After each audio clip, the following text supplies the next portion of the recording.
and we have a lot on the agenda today. We're going to end a couple minutes early so people can transition to Chirag's session next. So let's go ahead and jump right in. And as folks trickle in, that'll be just fine. Let me share my screen here. And let's see here. Okay. Let's go full screen here for a minute. All right. Can everybody see that okay? Okay. So at this point, we talked a lot about how to build your brand key. And this is the point where you've probably taken a stab at it and you might have lost some steam and maybe it feels a little generic. So at that point, the most helpful thing I find is to step away from your own brand key and look at somebody else's and see how it comes together. So what we're going to do today is we have, well, let's see if I can advance the slides. Stacy Esner from Chicago is going to be our lovely assistant today, and we are going to actually go through and finish Stacy's brand key. Okay, so let me ask first, anybody else here from Chicago who knows Stacy? Can you, I don't know if this will work, but can you raise your hand in the Zoom app? I'm going to take a quick glance here and see. I see anybody. I don't see anybody who knows Stacy. Okay. That's just fine. All right, so let's dive right into it. Stacy, maybe we can start though. I saw you join. Why don't you take a couple of minutes and just give people an introduction to yourself, and then I'll show your draft brand key, and then we'll take it from there. What specifically did you want me to share about myself? Just introduce yourself. You know, since nobody on the call knows you, just what would you say to someone who, if you were, chatting with these folks at a conference, just a kind of 1 minute intro. Okay. My name is Stacy Esner. I'm from Chicago. I've been in real estate for 7 years. And prior to that, I was a school social worker and special ed administrator for 20 years, working in the Chicago suburbs. Perfect. Okay, that's great context as we dig in here. So I asked Stacy to send over where she stands right now with her brand key. And you'll see a lot of what Stacy just shared with us showing up in here. So Stacy loves working with first-time home buyers. So that's going to be her kind of core audience. And the thing that attracts them to her, and of course we can dig a little bit deeper into this, and we will later on, but the thing that attracts them to her is exactly that background that she just shared. One of the amazing things about working in real estate is it seems like almost everybody had a career before they did this, and those careers really inform the way that you approach real estate. So in Stacy's case, she was a special ed teacher and a social worker. And so that really positions her to her clients as a patient educator. And when your clients are primarily made up of first-time home buyers, there's a lot of opportunity to be a patient educator. One of the testimonials she shared with me was people saying that, Stacy really helped us cut through everything on our wish list to settle on the things that really were must-haves.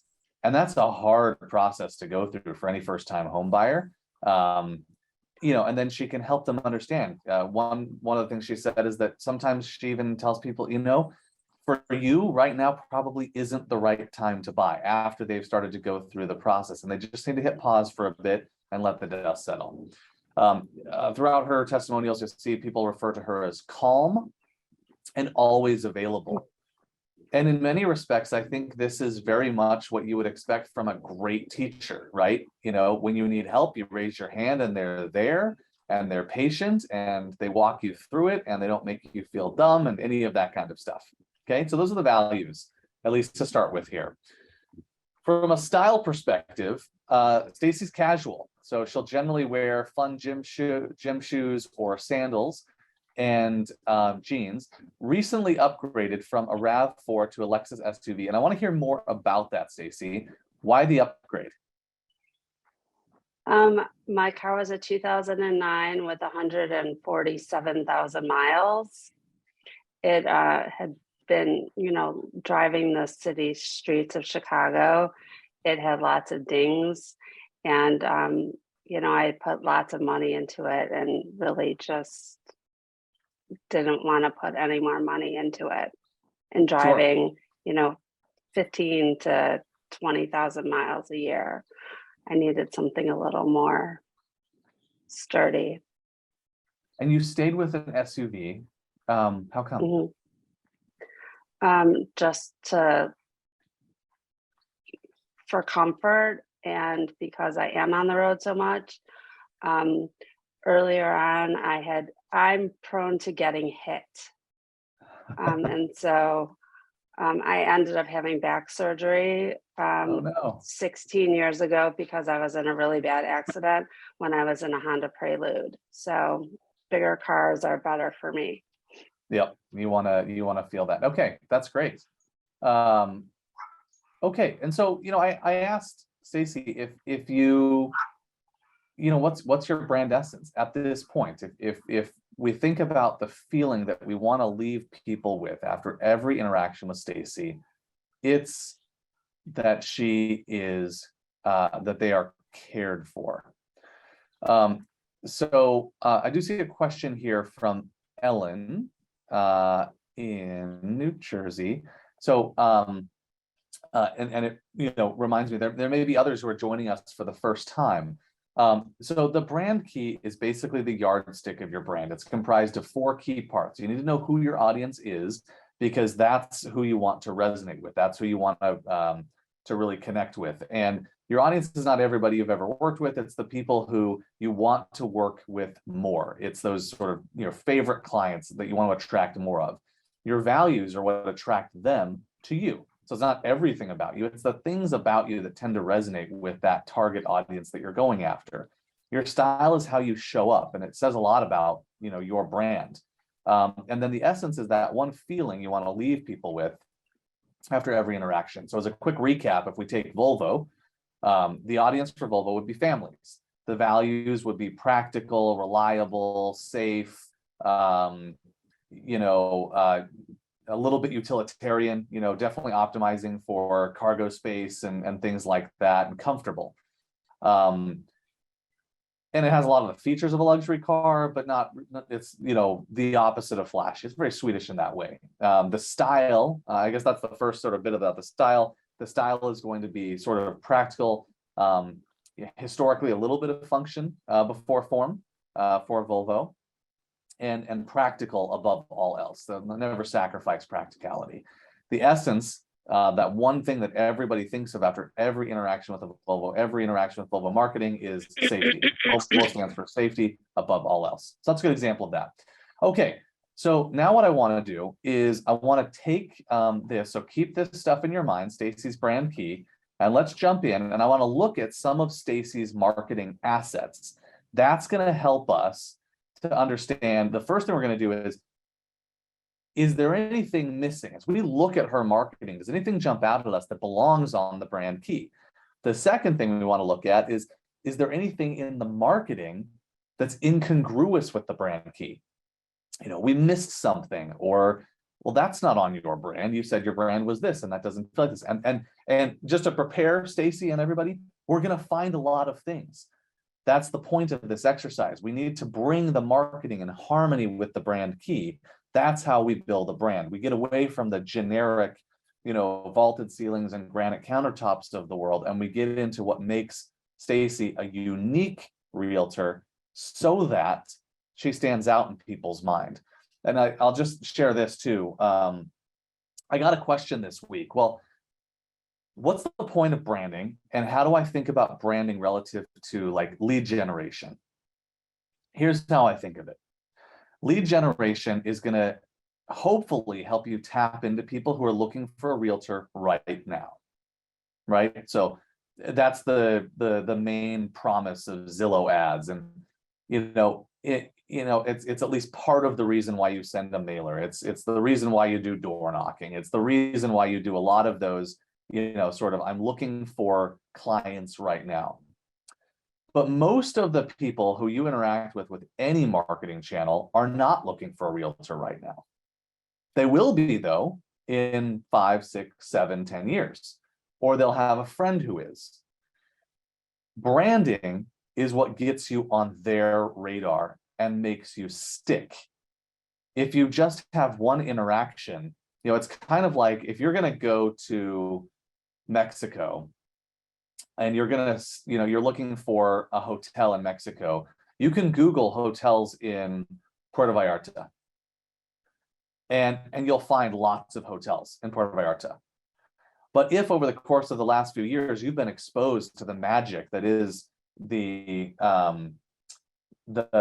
think it's the St. Regis, right? No, it's the St. Regis in Punta Mita, I think. It could be a Ritz, I could be wrong, which is a great example of bad branding, I guess, in this case, but it's one of those two. But you have this in mind that you want to go to Punta Mita, not just Puerto Vallarta. And then there's that really fancy hotel and you've seen pictures, it's awesome.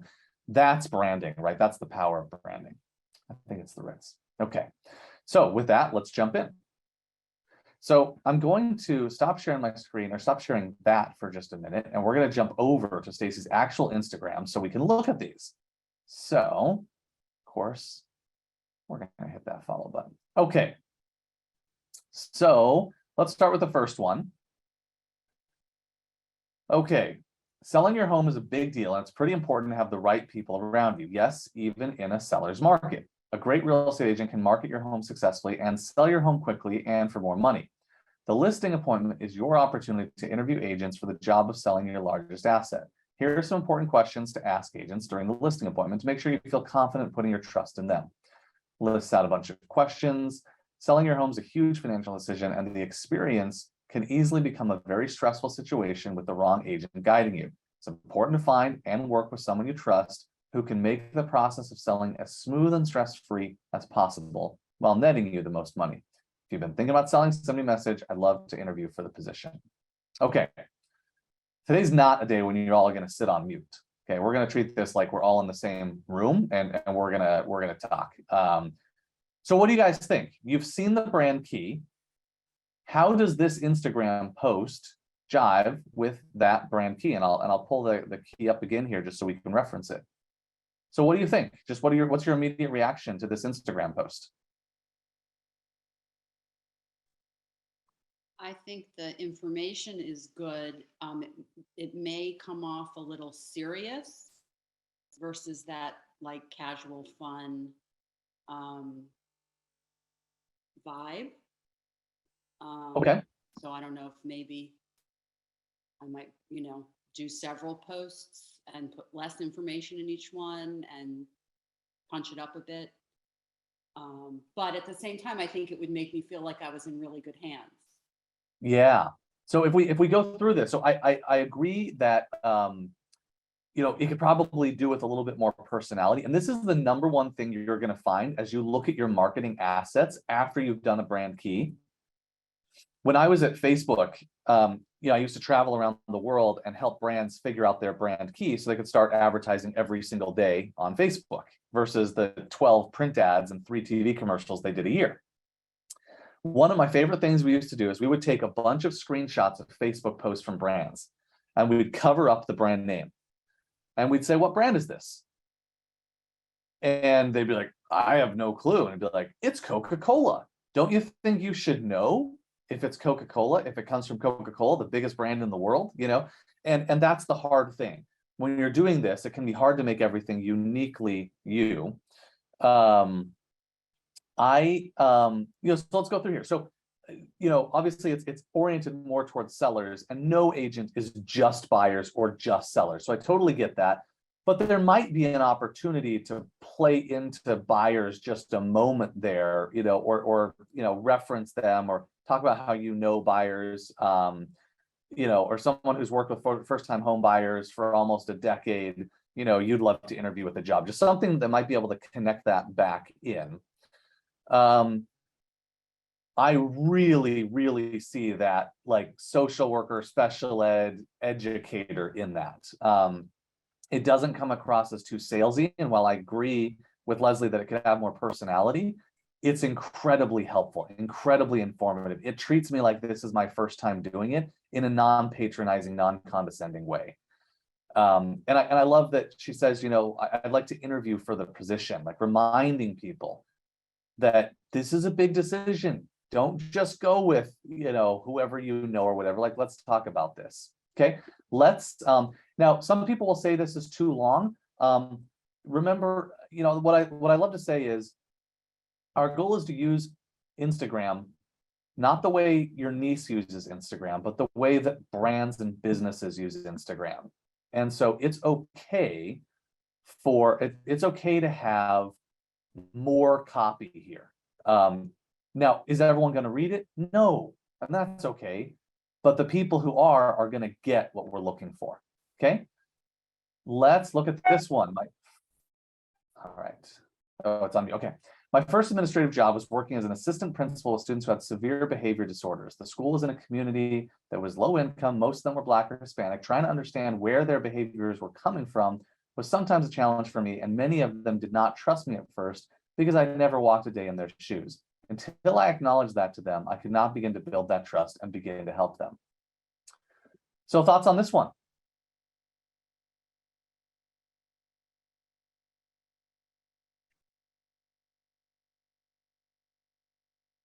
I think it's more personal and shows her personality, which will tend to draw people into her on a personal level rather than just feeling like she's there for the deal. Yeah, I love this. Now, remember, this is a portfolio approach. If we looked at every single Instagram post and was like, every Instagram post has to check every box, then every Instagram post would be a carousel of like 10 photos, and it would be as long as Instagram allows, and then we would have to put at the end continued in comments, and we'd keep going. The idea here is a portfolio approach. And so, you know, in the grand scheme of things, this has nothing to do with real estate, but it helps you get to know her. And I think it's great. And you know, so I think it's a great post. You could make the case that maybe you want to, you know, get into, well, why real estate? But I think that's okay to save for another post as well. This is a great way. And what I see here is empathy, right? You know, imagine being a new assistant principal, white assistant principal, and you're in here and you're trying to connect with the kids, and like, you don't know me, like that's a tough job. And so showing that empathy, I think, is a great way to do it. Let's look at a couple more here. 834 West Agatite Unit 1S, open 2 p.m. today. 2-bed, 2-bath, duplex in Uptown, only $315 with 1 exterior parking lot. Okay. What about this one?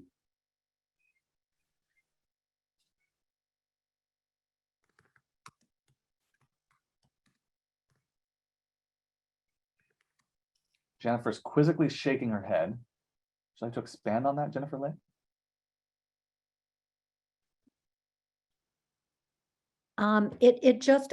It's making my head spin a little bit, and I understand this kind of approach, but I think it feels a little too casual.